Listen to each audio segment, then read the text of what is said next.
We've talked about needing breaks and feeling burnt out, but what does recovery time look like? How can we take care of us without letting responsibilities slide in the process? Man, and that, my friends, is the $1 million question.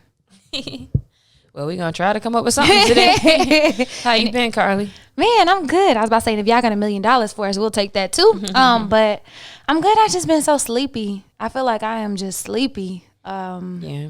I think it's also a facet of it getting dark at 3 p.m., which I'm going to stop talking about at some point. Wild. Yeah, every episode's like, bro, why is it dark? They're like, all right, guys, we get it. We get it. But I feel good. Like, I feel like I've been spending time doing things that bring me joy, and that always makes me happy. How you been doing? Things like what? Things like going to the park and reading. Things like getting fiction novels and hanging out with friends on a rooftop. Those type of things. Right, trying to recoup, but unfortunately, still tired. No, I've been doing pretty good. I'd been super busy with work stuff, and but it's like once that was kind of over, it's like take an opportunity to relax, which is kind of what made me think about this topic and this episode. Is that for my listeners too, you can respond like, how often do you feel like the athletes in like those Gatorade commercials where it's like they look like they're like dripping sweat and they're like breathing mad hard and they're just like drinking and then they get the red sweat drops from the Gatorade. But how like often do you feel like that, like ongoing? I feel like lately I've just been kind of tired, but I was kind of thinking to myself like, all right, we've talked about burnout, and I understand, what burnout is, I think. And how do you actually, like, back yourself out of that enough to where you actually feel rested or where you feel recovered without it being like you're taking, a month off or whatever, or like you're doing too much, you know what I mean? Like, you still have to make sure work is still going or, life still has to be happening. But what does like it really mean to recover and like how you get back to that? So that's kind of what I was thinking about when I was doing some research or, just trying to think about where this conversation would go today. Yeah, and I think that's important. I think a lot of people talk about burnout. Like she said, we have a whole episode on it. But it's like, what does an actual recovery process look like? It's like, yeah, I can take a nap or get a full night's sleep or, whatever, but like, how long does it even take to really recover from something like that, especially whenever there's always things happening? Mm-hmm.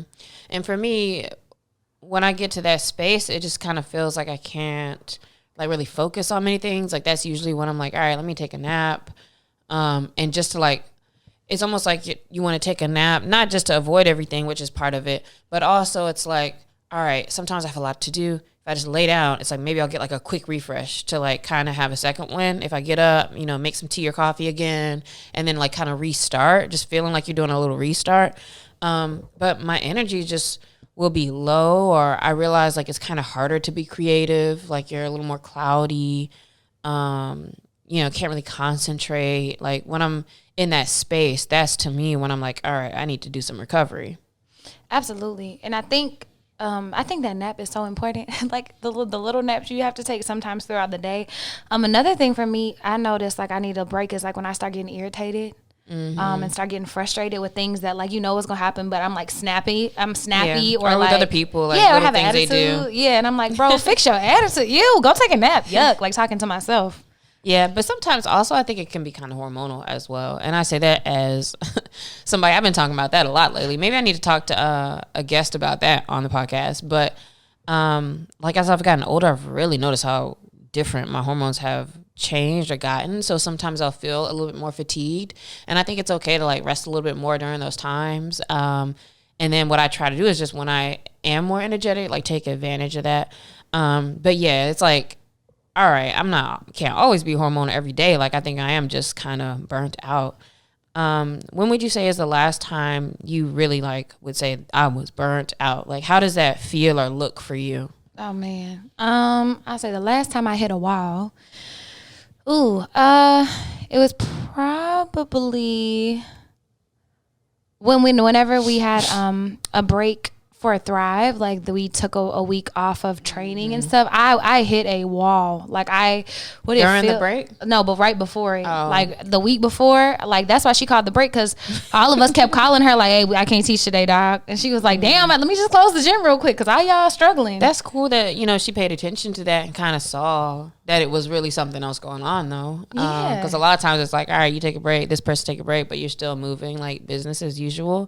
But it's like whenever so many people like struggle to, like, we can't always just push through, right? And so I think that it felt like I just hit a wall. I didn't have energy to be around people. I didn't have energy to like give any space or time to anybody else, but not even myself. Like I wasn't even having time for my own workouts and like to really take care of myself. And so that's when I noticed like that I'm getting burnt out. It manifests as like me not having space to do the things that I know I need to do to make sure I'm taking care of myself and to be able to take care of my responsibilities. That's a good thing to remember as well, because I can identify with that, where it's like, it's not even just I don't want to do work or like do certain types of things. Like you don't even feel like working on, you know, this painting, or like we talk about play and stuff. It's like I'm not even trying to do that neither. Like I'm just not really trying to do anything.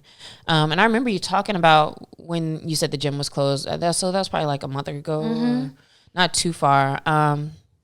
Yeah, so in the fall, I feel like for me,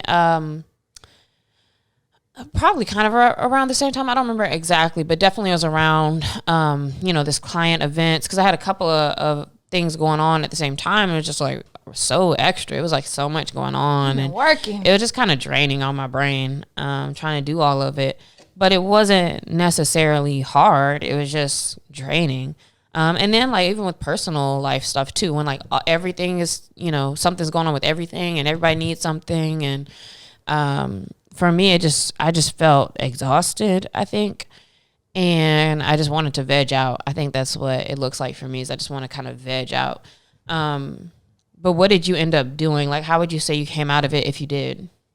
I took that time off. Like, I don't think outside of like a couple of things that I wanted to do, I just took a couple of days to rest. And that included like even resting from consuming. Like I wasn't on socials that much. I wasn't on anything else. I was like, let me just kind of sleep or rest or just not be stimulated. Like no external stimulation. Like I don't need anything else right now.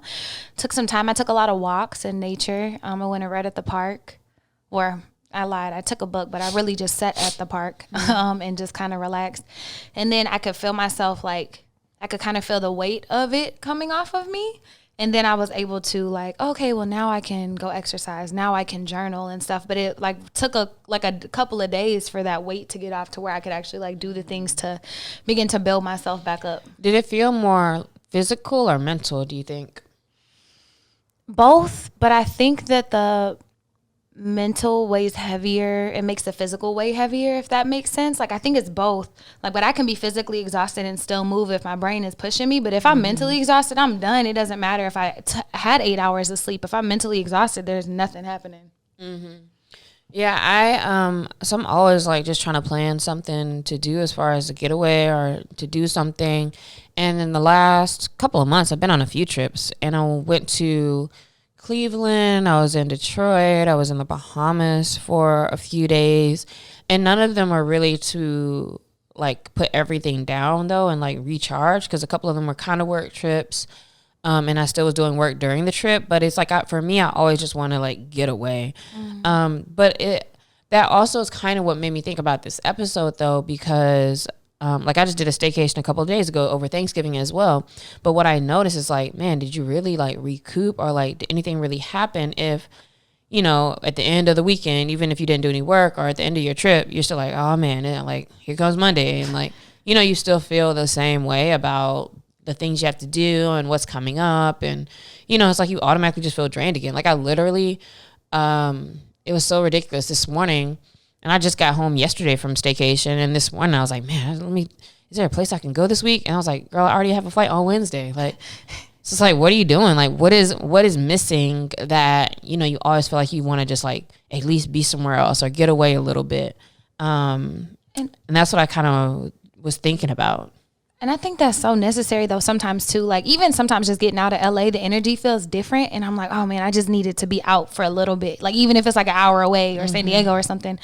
But on that, like, do you think, cause you said, you know, sometimes it feels like there's something missing. Is there a right way and a wrong way to recover? Like whenever you're like trying to come back from a burnout? Yeah, I think that each person should think about themselves. So for me, like I'm more of an introvert. So I know, you know, if I'm drained regardless from anything, like I probably need to chill out a little bit by myself, because being around people will probably, I'll be more prone to just get irritated a little bit quickly. Or like even my friends have been having a few things recently too, or like there's been people's birthdays and holidays and things like that. And I just will notice like, I'm like, all right, like I'm gonna have to go early so I can dip early, and you know I'm not trying to be there the whole time, and you know I just tired like and don't want to really be around folks. So knowing myself, I know I recharge better, or I enjoy to recharge in my own space. But I think there's also some other things that you can think about, because for some people it might be like being more active, or for some people it might be, well, let me go hang out with my friends or call a friend. So I think that's something for each person to kind of pay attention to. But also that being said, then I wonder if that means that I might think it's one thing and it's not, and this is probably more likely, is if I paid attention to when I thought I was chilling on my recovery time, like, was I really recharging by myself, or was I really, still talking to people or still doing things, or even maybe to watch TV like for 5 hours, maybe that's still like draining your energy. I don't know, but maybe there's something to paying attention to what I'm doing when I think I'm doing recovery time, and kind of before and after, like, all right, do I feel more relaxed, or do I feel kind of ready to get back into it, or do I still feel tired, or, in the same space? But also, I'm sorry, I'm like talking the most right now, but also after that, it's like, okay, but maybe there's a deeper recovery thing to do. Like, because I don't know if, just like when we talk about sleep and lack of sleep, just because if I didn't sleep for 48 hours and like, all right, tonight I get 8 hours, that doesn't always take you back to, level. So I'm wondering is there something to really do, and like what that might look like to super get yourself all the way back, like good, or is it just an ongoing kind of process of a little bit here and there? Well, I think maintenance is like a little bit here and there, right? So thinking about a car, you got to get an oil change every 3,000 to 5,000 miles, depending on what type of car you get. But sorry, my car is so blingy right now. Everything blingy. I was like, man, I ain't even about to take this to the shop. It's so bad. I was like, yeah, I'm gonna just park this on and get something else. But continue. But that's the thing, right? So little things are maintenance, and I think that's the stuff we talk about, meditation, which is I think could also be a deeper thing, but like exercise, eating and healthy. Stuff that I noticed I stopped. Like I hadn't been doing it as much for a while, or and it's like, oh man, there's a few habits that I have stopped doing because it's almost like I'm kind of too tired to do it, but also I haven't prioritized them. Like I'm gonna like wake up and then just start doing stuff, so it's like maybe that's part of the issue. I'm about to say, yeah, if you're not doing those upkeep things, I noticed for me, I definitely am more susceptible to falling into these deep, like I don't know how I'm gonna recover type of burnouts or exhaustion, or like just completely wanting to disconnect from everybody. But I do think like completely disconnecting from everything and like either taking that trip or just turning off your phone and not doing anything, like sometimes can be it. And like you said, it's important to know who you are and how you are and what you need to recharge, but like don't lie to yourself and like, oh, I'm gonna be so restful, I'm only gonna do 6 hours of work today. It's like, come on, bro. Or I'm gonna be so restful, but I'm gonna watch 12 seasons of a show on Netflix. It's like, yeah, you're quote unquote resting, but not really, because your brain doesn't ever get a chance to disconnect from the world around you. I think that's a really big piece that we miss and that we don't do because we're so connected to everything. Yeah, but that could be it for some people. So again, I don't know, I would say kind of pay attention to it. And even what you consider to be recovery. Because for me, I would feel like I'm juiced back up and like I'm recovered if I felt a little more energetic.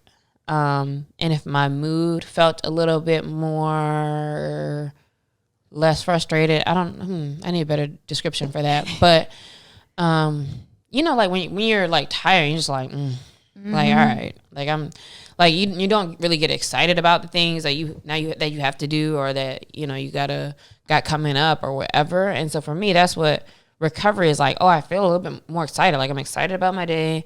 My mood is good and my energy is good. But that may look different for other people. For sure. I was about to say, I know that like whenever I start to feel like myself, and I know there's not one self that we need to be if we're being in the metaverse right now, but whenever I'm playful and like I don't know, I'm excited about things. I'm a generally excitable person. So whenever I'm not excited about things, I'm like, something's wrong with me. Like, I'm not looking forward to anything right now. I probably should check on myself. So I have to think about like what those are. And like, again, the burnout is super deep if I'm not doing any of my upkeep things. Like that's when I know that I've gone too far. Whenever I'm not exercising, whenever I'm not meditating or taking those moments for myself, like when I spend too much time around people, I can feel it. So does that just mean that you're beyond burnout, or beyond like, you know, oh, I'm gonna go play, or I'm gonna work out or whatever and be good? If you're at a point where you can go on a trip, or you can do those things, but you're not bounced back immediately, does that mean like you need to do something else? I think so. I think it could mean that there's a deeper issue, or just being like 85% burnt out for so long. You know what I mean? Like it starts to wear and tear on you. Like you might need to go get some new tires on that joint. Yeah. And one thing I was thinking about too is like, all right, maybe to kind of bring yourself back to like ground zero on like your mood and your energy, etc. Maybe you really do need to do like a deep dive recovery. And thinking about the fact that when I went on that one trip, and that was in 2020 now, or 2020. So last year, I went on a trip for a week to Denver, and I completely didn't do any work, didn't even have email, Slack, any of that stuff on my phone. I just didn't check in. I didn't do anything. And I thought it was going to be so hard, and I learned so much about that time, and like I really felt refreshed. And so to think about it even right now, I'm like, dang, I literally have not gone like a couple of days like that where I wasn't doing anything. At the same time, I also don't think I'm like a workaholic. Like sometimes people are like, oh man, you working a lot. It's like, yeah, I'm not always doing a whole lot, but it's like always stuff kind of going on. Or it's like, you know, you always got to check for an email, or even if it's just within my brain, thinking about things to do or things that need to get done, etc. So I wonder, it's like, okay, it feels like we're taking breaks, but I really haven't taken a crazy, crazy break. And Carlie, what would happen for you, like literally in your life, the way your life is set up right now? What would it look like if tomorrow through Thursday, you just, you know, you didn't answer phone calls, you didn't pick up your laptop, and like just didn't do any work? What would happen? God, the anxiety that just washed over me when I thought about that. Without telling people, all my clients would think I'm dead and be worried. So you have responsibilities to your clients, people that like you have standing meetings, things to do. Yeah, standing meetings, you know, some personal training clients and stuff that I see every week. And so what would happen though if today you were like, hey guys, I'm gonna be away till Friday, I'll talk to y'all then? Man, so actually that did happen in the fall, like a couple of months ago. I took a couple of self-care days, and I just texted everybody and I said, hey, look, normally I push through for y'all. I can't do it. I have to take some time for myself. And I'm not going to do it. I'm going to take a couple of days for myself. Here are some other trainers, like, and I, you know, set up other people if they wanted to. But one of my clients actually told me, and I thought it was so cool. She was like, thank you. And I was like, huh? Like the next time I saw her, I was like, what are you talking about? She was like, thank you for choosing yourself. Like I've never seen that. And that's so powerful to me. She's like, it made me examine in my life where I'm putting everybody and all these responsibilities ahead of my own well-being. And it's like making me do a self-check. And so she actually ended up saying no and like constituting some things in her life. So I think, it's good. Everything will be fine. The world would not end. The world continues to spin if you choose to take a couple of days off, whether you feel like it will or not. As long as, you know, you inform everybody and all that. And you can financially, but the world keeps spinning. You're going to be okay. Like things are going to burn down, but also like literally, even if you didn't like tell anybody, you still like, it would still probably be fine. And there's just something to think about where it's like, all right, what's really important, and what is this thing that I think is going to happen if I like don't take a break or don't like, you know, relax or get back to where I need to be. So I think I would consider that like just setting a time. And for the longest time, I was being told to like take that break or take that week. And I kept coming up with reasons because I'm like, oh, but this, client thing is happening or this other thing is going on. But once I really looked at the calendar, I was like, oh, I could do this week or that week. And it was still like right before something else happening. But it's just a matter of like, all right, let me just go ahead and block the dates. And so the first thing was just do it. Just choose days. Even if you didn't have nowhere to go, nothing to do, whatever, just choose the days. And then from there, you just start letting people know, hey, I'm not going to be available these days. And you really don't have to say much else, but you can make sure that things get taken care of if you have a team, or like Carlie said, making sure they had access to other folks to help them with what they needed, etc. And I think it's kind of surprising, like how much I don't want to say you don't matter, but like, you don't really matter that much. You really don't matter that much. Like people will be all right. Our level of self-importance is so astounding to me. And this is just me preaching to myself, but I really was like, man, I feel so bad. Like, I can't do this to them. Girl, they did not care. Yeah. Their lives continued to keep going. Like, and then I remember too that I realized and saw how much my team members like just actually stepped up into stuff. And I'm like, oh, I've been kind of hindering y'all trying to, do too much, when it's like, I could just tell you, hey, make sure something gets done. And like, however you do it, you do it. So that's something too, where it's like, you don't have to be so overbearing over all the pieces of your life, which is probably what contributes to you be burnt up, because you're just trying to do too much, like that you don't really need to do. So yeah, I think that's something to consider, and something to really ask yourself is like, yo, what would happen if I really just dipped out for a few days? And I challenge you to actually do it. Like, if you can and you got the financial means, even if you just at home doing a little staycation at the crib, I challenge you to at least take a day, take some time for yourself. I promise everything will be okay. Some things I thought about with like what recovery can include, and that we've alluded to thus far: sleep, time with your friends, because sometimes you need to recharge with your friends or catch up, or realize you've been spending so much time with something else that you haven't really been checking in like that to hear and see what's going on with them. Alone time on the opposite side of that coin, especially if you tend to be very client facing with your work or with whatever you're doing. Sometimes being by yourself can be a great way to recharge, like disconnecting from people. Also physical activity. Trainer don't need to tell you that, but it's good for your heart, good for your mind, helps you get back in touch with your body and in nature. So finding a physical activity that you actually enjoy. It doesn't have to be lifting weights or running, especially if you got crackly knees or whatever you don't want to do. You can dance, you can do Pilates, you can swim. Just find something that you enjoy doing and do it. Yeah, and physical activity and things like drinking water, eating vegetables, and your diet and all that, I feel like they always sound mad corny. But it really is helpful, because our bodies really are like a machine. And so the things we put into them will help like sustain the energy that we need to do this type of work that we do, or to maintain a certain mood. Like that stuff really does affect your mood. And so I would say that's very important too. Do one of those like food intolerance tests. Do some things where you kind of look at your diet and see like, all right, do I need to add in some more green leafy vegetables or do something? Because I think that can do good for you, besides like you're always feeling full and always feeling blah and always tired, etc. So think about those things too. And then intentional meditation. So making sure that you're intentionally taking time to be present and to tune into yourself. Another great way to do that is yoga. And then something else that I think is good for recovery is like hobbies or creative things that you enjoy. So finding those things. So if it is painting or writing music or writing stories or whatever the creation is, cooking. So for me, something that I actually do enjoy sometimes, whenever like I'm not feeling like myself, is to cook, because I like to create something. It just feels good to get my hands on something and to do that. So maybe that's what yours is, like gardening or something like that. So an activity that you really enjoy that you can be totally immersed in, because it's really hard for your brain to like be racing and be on other things whenever your hands are active and doing something. Yeah, but those overall I feel like are like the go-to things that you always kind of talk about when you need a break. And so I thought about also now, it's like, okay, let's say we take, 2 weeks off and we've really like gotten rejuvenated. We feel good coming back into our daily schedules. How much downtime do we really have throughout the day? And like how much opportunity do we have to like keep ourselves refreshed in an ongoing way? So you don't necessarily get to that place where you feel extremely burnt out. So that made me kind of look up some stuff like maximizing your downtime. And I saw some ideas like using Pomodoro method, which we talked about before. Shout out Nan Earl.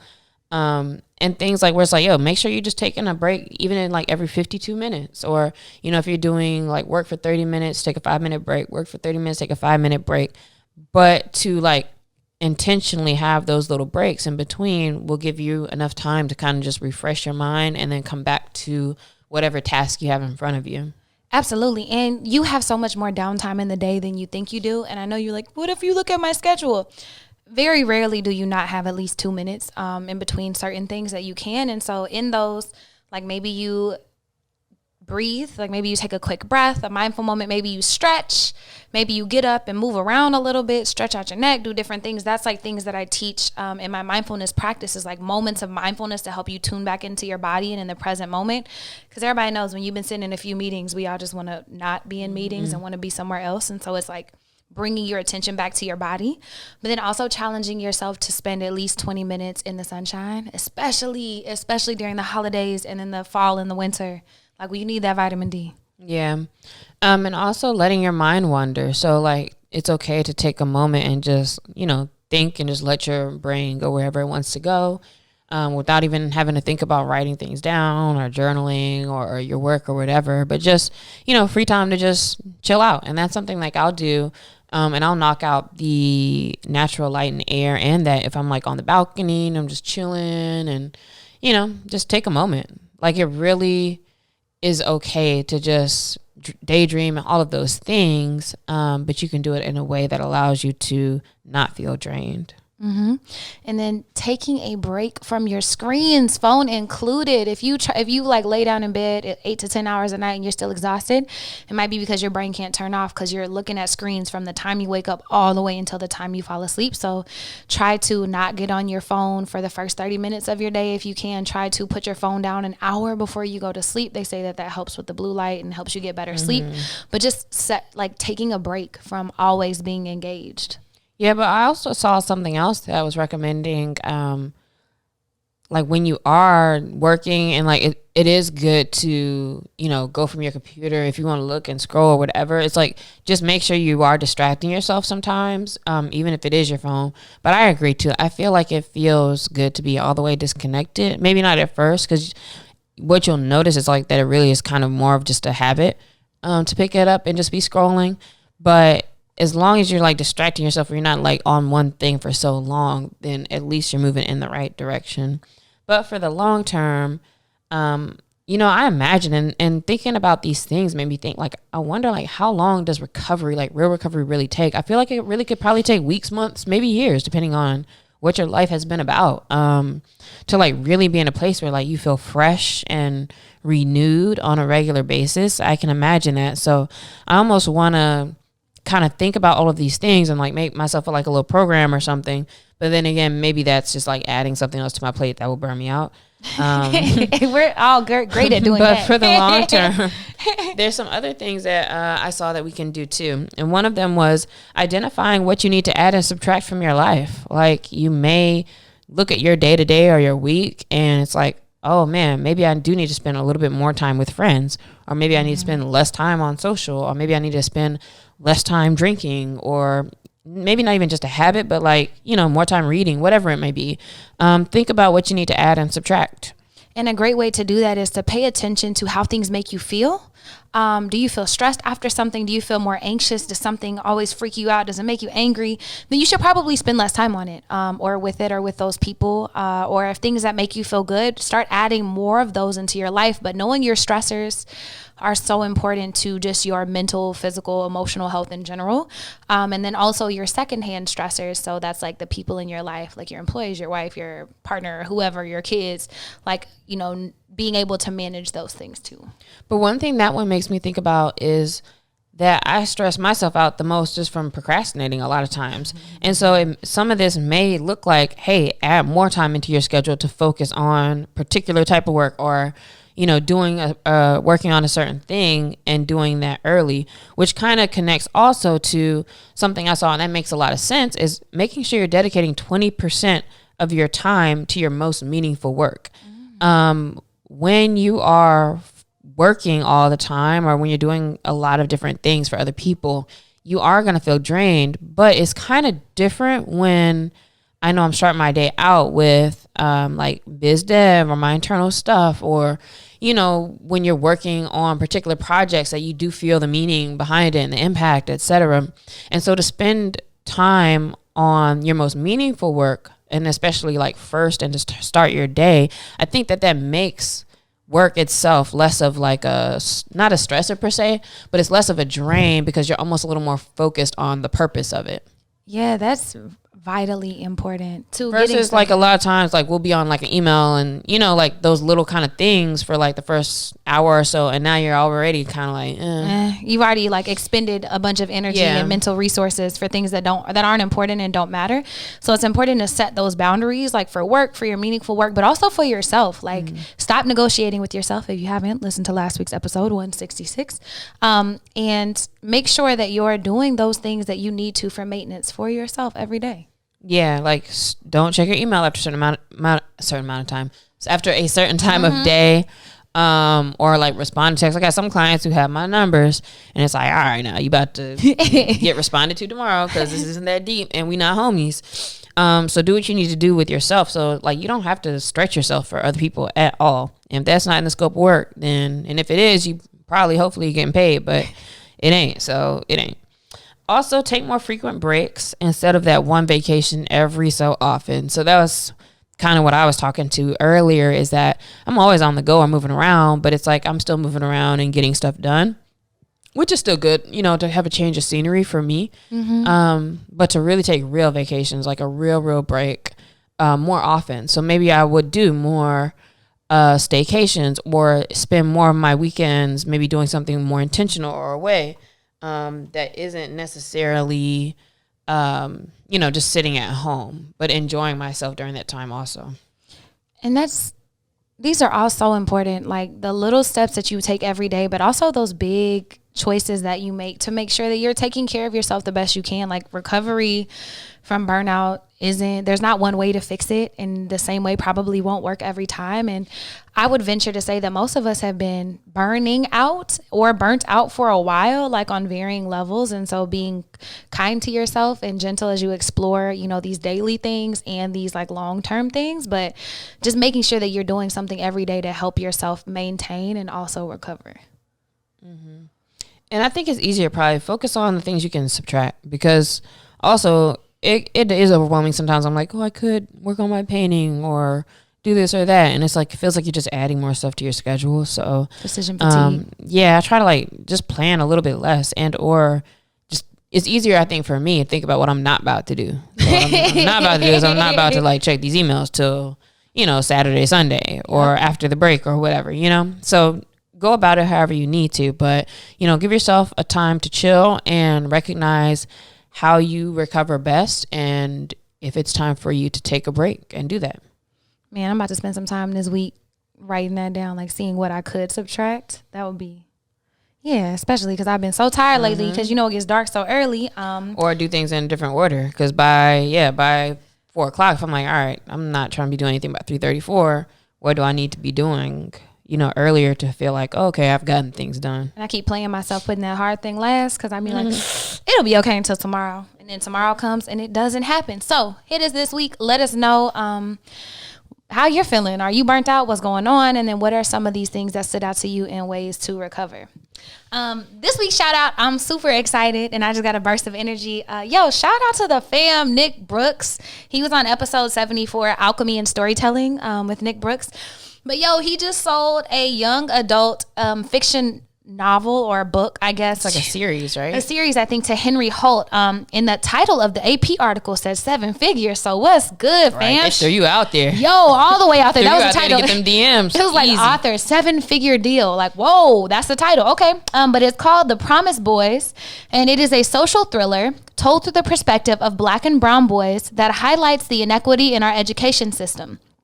This is a story that needs to be told to speak for our kids who are far too often unable to advocate for themselves and to inspire them to tell their own story. Henry Holt expects that the books will be released, or I guess the first book in the series, in 2023. But Nick is from DC.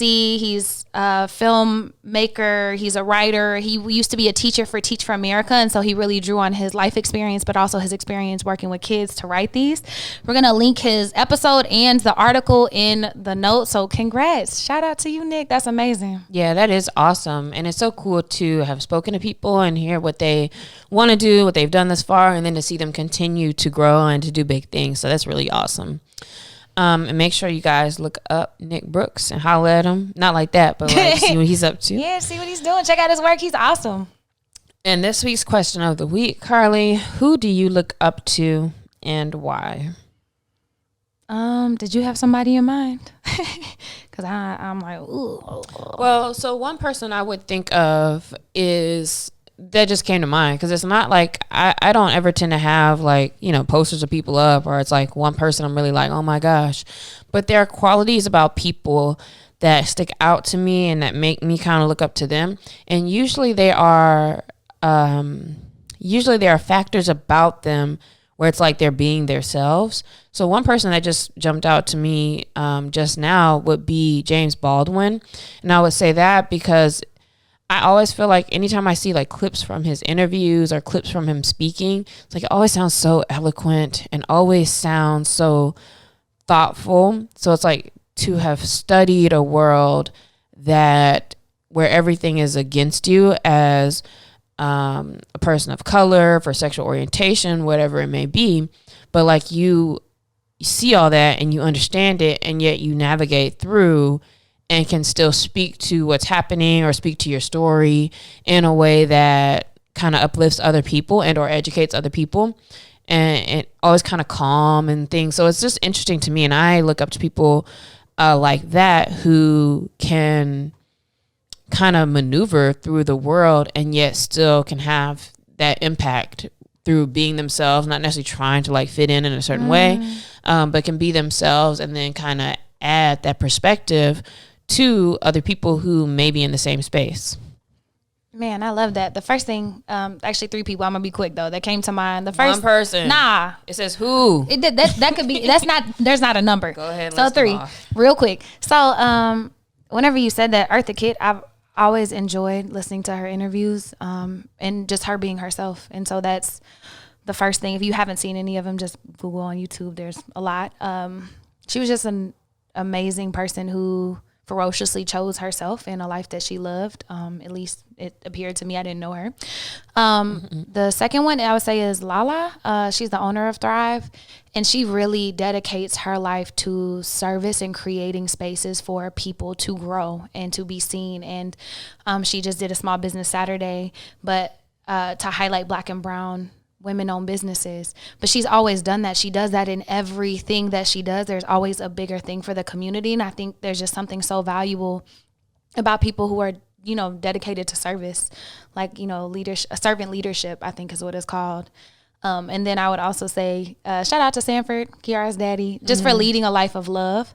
Like, he just embodies like love. Like, they made sure that I got a Thanksgiving plate, even though I ain't come by the thing, you know, it's just everything that he does is love, like for his family, but also for his family's friends and also for the community. Yeah. I think it always stands out when a person is about something, but like they do make that a part of everything. Like, it's very authentic. Like, you don't just like talk about caring about something, but it's really a part of what you're doing. And so that definitely is a valuable characteristic, and one that is very much admirable in all of these folks. All right, so you let us know, who do you look up to and why. Let us know how you feel about recovery, and what your plan is if you need to recover. And if you're feeling good, then shoot, continue to feel good. But still hit us up. For me in my house, I'm going to take a nap. I'm about to take one right now. Right, basically. I'm about to get some food and then extra extend the nap.